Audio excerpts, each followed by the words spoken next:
إذا سي حسين عموتة نرحب بك على أصوات. اهلا وسهلا بكم المستمعين الكرام. إذا سي حسين عموتة أول شيء يمكن نبداو بهذا الحوار، هو الظهور الأول الرسمي لفريق الوداد البيضاوي هذا الموسم في منافسات كأس العرش. شنو ممكن تقول لنا وتعلق لنا على هذا الظهور الأول فريق الوداد البيضاوي أمام فريق الكوكب المراكشي؟ هي اول حاجه انه نادي الوداد ربما غاب على المنافسه ديال كأس العرش، ما نفسش يمكن هذه واحد المده اللي هي كبيره بزاف، وبالتالي انا تنظن انه الطموح سواء ديال المكتب المسير او حنايا ديال الطاقم التقني او اللاعبين او حتى الجماهير والمحبين الوداد هو اننا ننافسوا يعني بجديه على اللقب ديال كأس العرش، لانه غاب على الخزائن ديال الوداد لفتره طويله، وبالتالي فحال الوقت على انه المنافسه اللي هي غاليه على القلوب ديالنا خصنا نعطيوها القيمه ديالها وخصنا نكونوا مركزين بشكل جيد.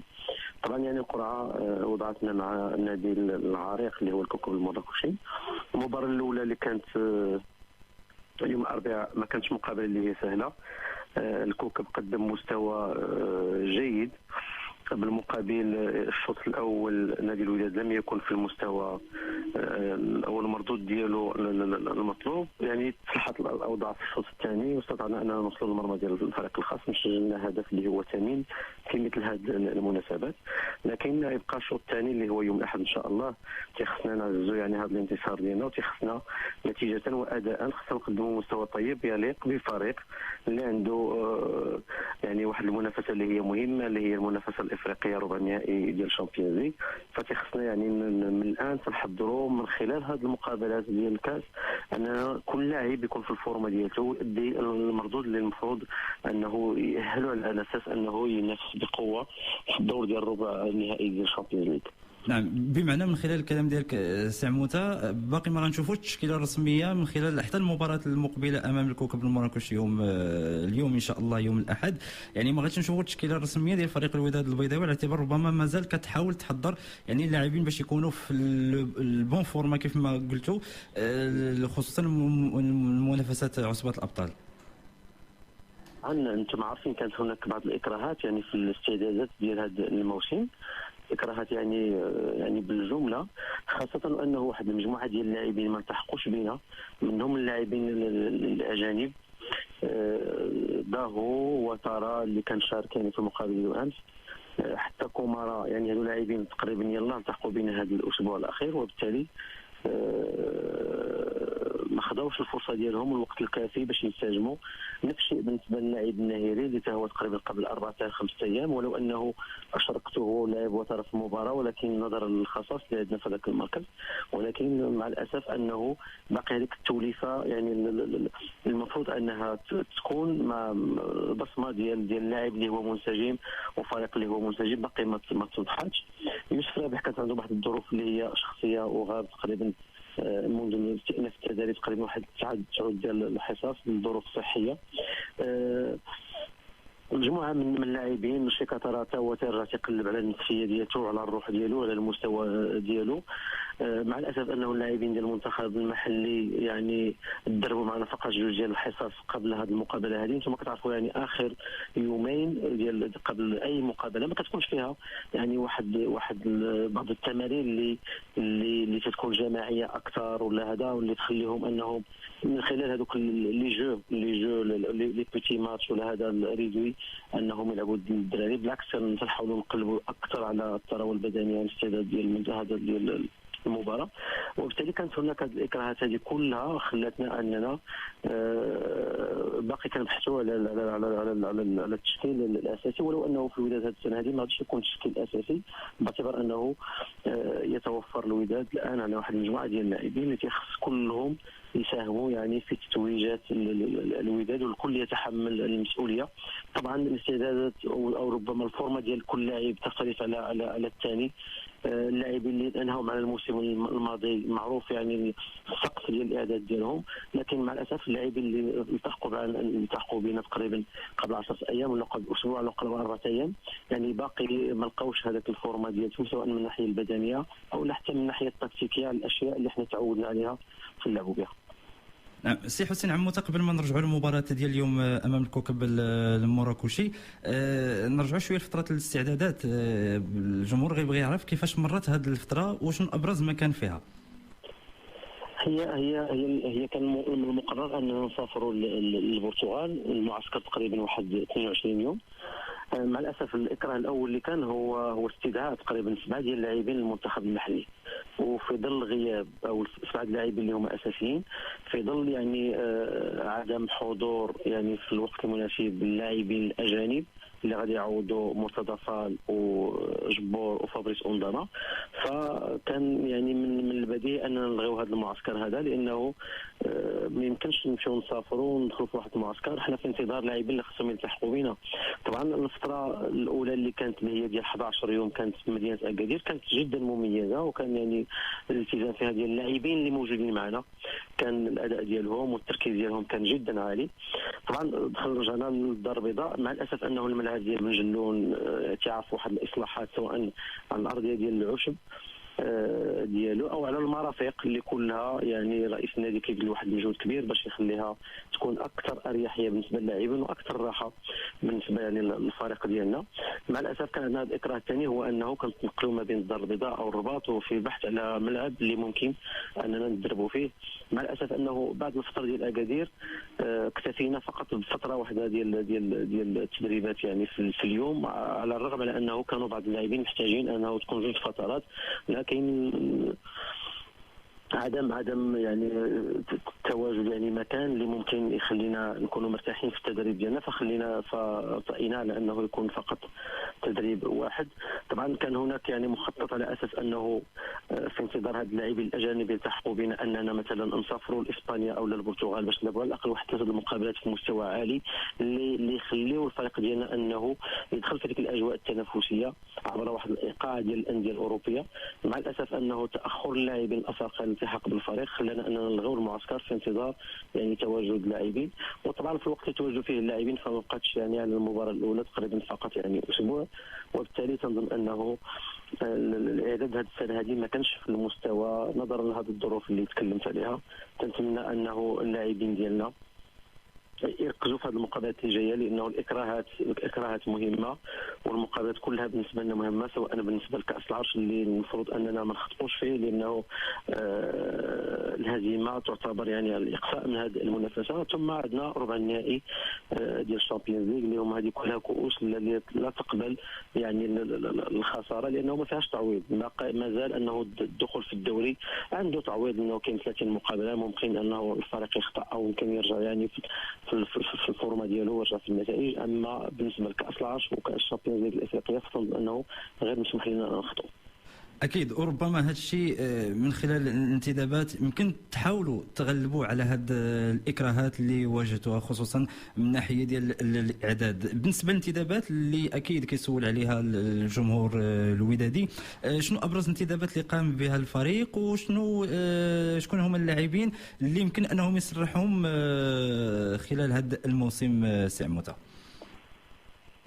هو صراحة يعني الجمهور ديال الوداد كله عرف على انه التحق بالفريق هذه السنة هذه، خاصة يعني في كحارس مرمى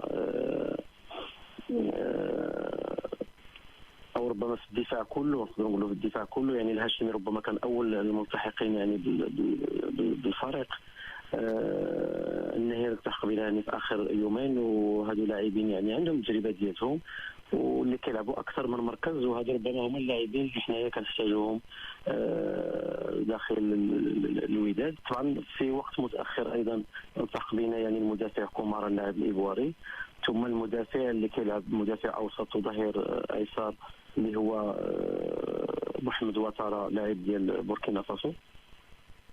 المهاجم الايفواري ايضا داهو نيكيز هو التحق بنا في اخر يومين قبل الانتهاء يعني او اغلاق اللائحه الافريقيه.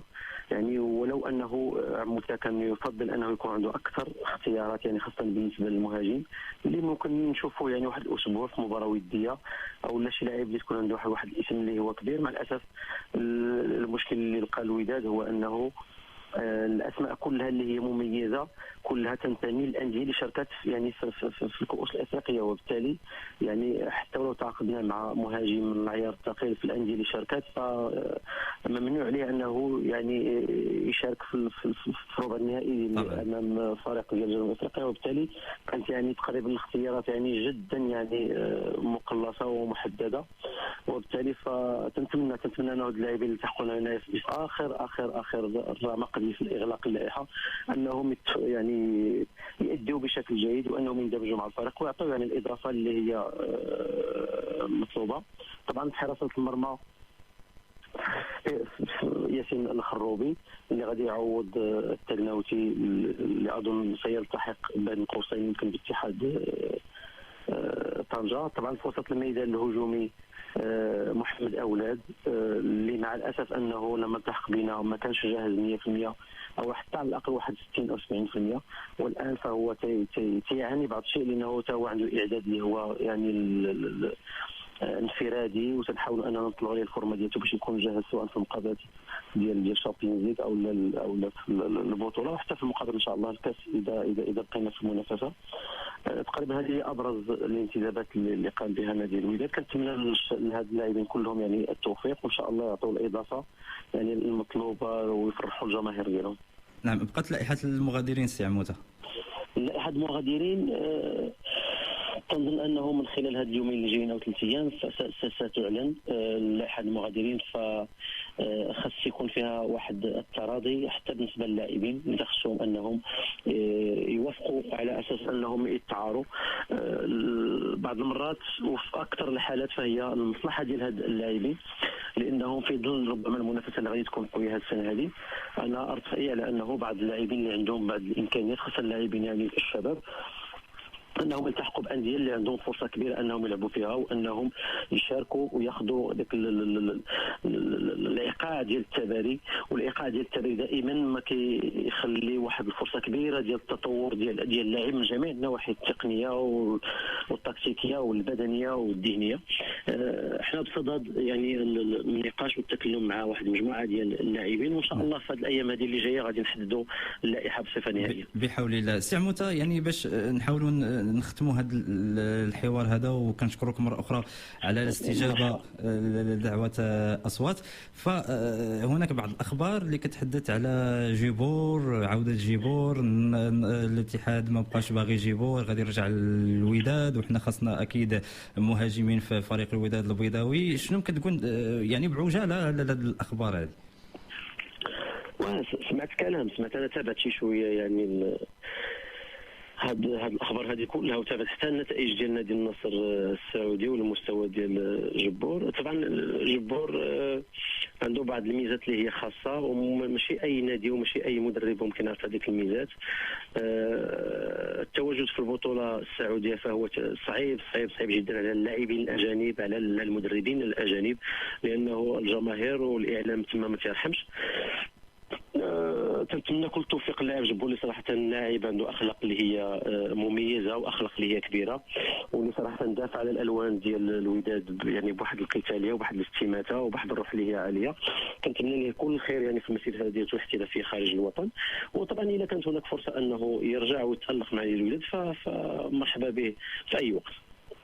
سي عموته باش نرجعوا لمباراه اليوم ديال الكوكب، كيفاش كتشوفوا هذا اللقاء، لقاء العوده، وكيفاش استعديتوا ليه؟ يعني كل شيء كيعرف ان الاستعدادات يعني صعيبه عليكم، كتنقلوا لمدينه الرباط، ما كاينش ملاعب فين تدربوا، يعني هناك صعوبات في الاعداد، لكن اكيد كتبقى مباراه اللاعبين عندهم التركيز ديالهم، عندهم كيعرفوا المسؤوليه اللي ملقات على العاتق ديالهم خصوصا امام الجماهير ديالهم. انت يعني كيفاش كتوقع هذا اللقاء هذا وهذه المواجهه؟ هي كيف ما كانت المقابله الاولى مقابله صعبه بالنسبه لنا، المقابله الثانيه هي غادي تكون صعبه. هذه مقابله الكاس، يعني الانديه كلها كتركز بشكل كبير وكتكون عندها واحد العزيمه كبيره كتبينها، وحنا شفنا النتائج حتى ديال المقابلات الاخرين. شفتوا يعني بعض المفاجات، انديه يعني بين قوسين صغيره ادت بشكل كبير، لانه الكل يريد يعني التواجد في النهائي. مقابلة الكوكب ستكون صعبة. الكوكب أدى بشكل جيد في المقابلة يعني السابقة. حنايا منتظرين، وأنا يعني شخصيا منتظر واحد ردة فعل وواحد تركيز عالي من اللاعبين ديالنا. احنا عندنا لافونتاج انه متقدمين بواحد الصفر. كنتمنى اننا نعزوا هذا الهدف الوحيد وننهيو المقابلة لصالحنا ونتواجدوا ان شاء الله في الدور المقبل ان شاء الله. اخر سؤال سي عموته، هذا الموسم شنو كيتسنى حسين عموته منه شخصيا ومن الفريق ديالو، وشنو كيتسنى منه الجمهور؟ عموته يعني كيتسنى من عموته الاخر عموته كيتسنى من نفسه انه انا دائما اينما تواجدت فمن الطبيعي جدا اننا ننافس على جميع الواجهات. ان شاء الله سننافس على جميع الجوائز. كاس العرش ان شاء الله، وثم الشامبيونز ليغ عندنا امامنا فرصه اننا نتواجدوا في نصف النهائي، ثم ان شاء الله يعني البطوله. اللي كنتمناه هو انه اللاعبين كلهم يكونوا يعني مجندين ومركزين بشكل عالي ويبينوا هذيك الرغبه الكبيره، والظروف ان شاء الله تكون يعني مساعده جدا، سواء الظروف اللي كيوفرها النادي او الظروف ديال اللاعبين، وحتى يعني المستوى ديالنا والتركيز ديالنا والعمل ديالنا حتى هو خاصو يكون احترافي في المستوى العالي باش ممكن نعطيو الاضافه ان شاء الله وننافسوا على جميع الواجهات ان شاء الله. سي حسين عموته صراحه ما كنسخاش بالحديث معك، صراحه الوقت اللي كان نفتح معك الميكرو ما كنسخاش، فكنشكرك مره اخرى وبالتوفيق ان شاء الله في مباراتكم امام الكوكب، في مباراتكم ايضا امام سان داونز الجنوب افريقي. شكرا.